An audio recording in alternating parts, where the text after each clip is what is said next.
I'd just like to show with these two riders, I understand we have a 4-year-old and a 5-year-old, so they both very young horses. And I'd just like to show how even at a very young age, I like to introduce certain ideas about cross-country schooling and what is now demanded in our modern courses today, where the courses ideally become technical, so the rider's quality of riding and the horse's good education is challenged, rather than having what we used to have, like big and wide and bold fences. It's all about technicality. So I like, even with my young horses, introduce already certain lines, which in the end, I don't think it matters whether you become an event rider or whether you stay with show jumping. It's all about obedience and having the horse on the aids.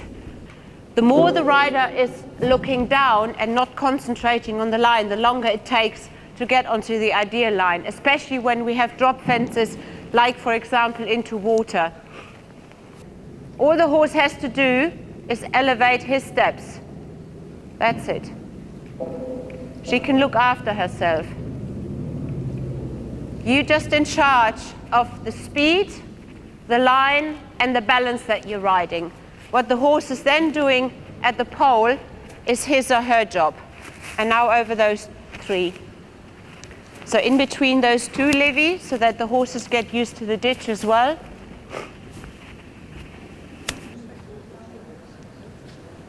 That's it. Keep the contact, keep going. Stay focused in the middle.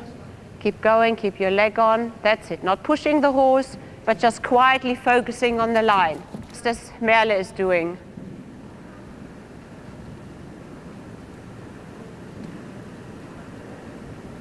Look straight ahead and keep the horse, push the horse a little bit more into the contact, a little bit shorter reins, and the hands a little bit more towards the horse's mouth. So keep your arms outstretched. And now over the cavalettis. Good. That's it. Rüstige Handen. Goed. And fingers closed and hands forward again. Don't pull, use your leg into the contact. Leg into the hand. Leg into the hand. Same rhythm, keep that, keep that, keep that. One more time. Sometimes you get in a situation where you have to give them a little bit more contact so that she is a little bit clearer what you want. The idea is that you push the horse from behind into the contact to create, a bit of a ball, so that the horse is really working underneath the point of gravity, so that she understands a little bit more what frame she has to stay in, and that she's not guessing where do you want her to go, okay? Hands a little bit wider and push with your leg, push, push, better, and forward with the hands. Especially when she argues with you, don't pull. Just create the contact by pushing with your leg into the contact, not by taking back. Good. Forward.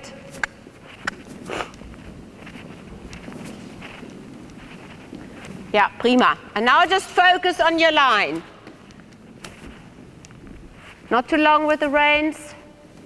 That's it, and just keep going. Look forward, keep going, prima.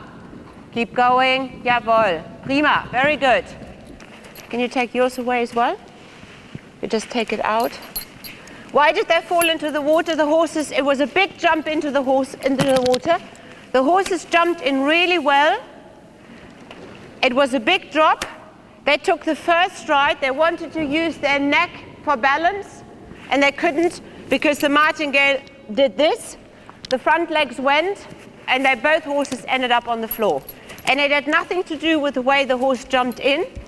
It was all the martingale, and that was something that our former coach, Christopher Bartle, felt very strong, that you don't, unless you have a horse that really fights. We all had to take our martingale off, and if the horses needed a martingale, it was very, very long. so that the martingale would only come into effect when the horse was really taking the head up. Because the horse, they do need their neck for balance. Keep the contact, keep the contact. Heel goed.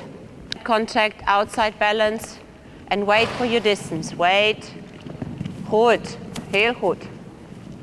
Okay. Stay quiet, just stay quiet. Both hands.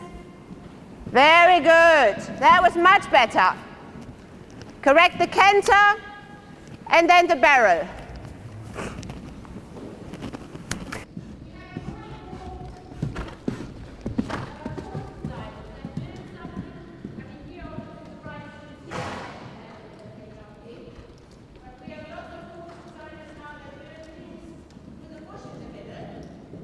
Quiet hands, that's it. Good. Okay, leave it like that. Merle. I do think to a degree, I mean, as much as I like and hope, I see my distances all the time, but to a degree, I think we need to educate our horses, especially cross-country, to learn a little bit to look after themselves as well. To me, that is a major safety aspect as well. Chris Bartle always says you're in charge of those three things: the balance of yourself and the horse, the speed that you ride, and the line that you ride. What the horse then does at the fence is their job. Not every rider sees the perfect distance, especially the younger riders, they need to learn. If they apply those three principles, I think the horse has the best chance of getting over it. That's why I like to do this practice over knockdown fences as well. Like when I do clinics, the first day I always let them jump those kind of fences, and then I see, or I know on the second day or third day when I go cross country, I know what question I can ask, what jumps I let them jump, or where I say, no, we just keep it really simple, really easy, or we even stay in show jumping because otherwise it's becoming dangerous. And stay in sitting. Don't stand up. Just use your seat to ride the rhythm. Sit, sit. A little bit more outside rein, inside leg. So you keep the balance and keep the rhythm. Wacht met de positie. Wacht. Good. Okay, Merel. Good.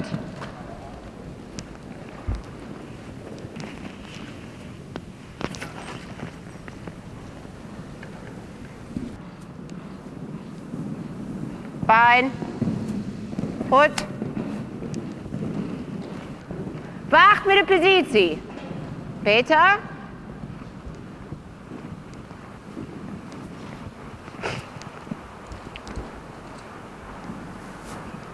Up your hands. Up your hands. Good. Okay.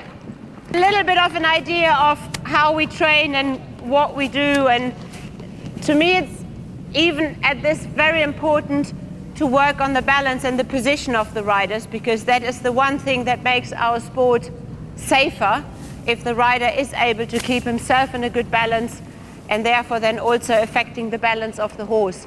And I find if we play enough with these lines and these little things and challenge ourselves, that makes cross-country riding certainly much more fun and also a lot safer.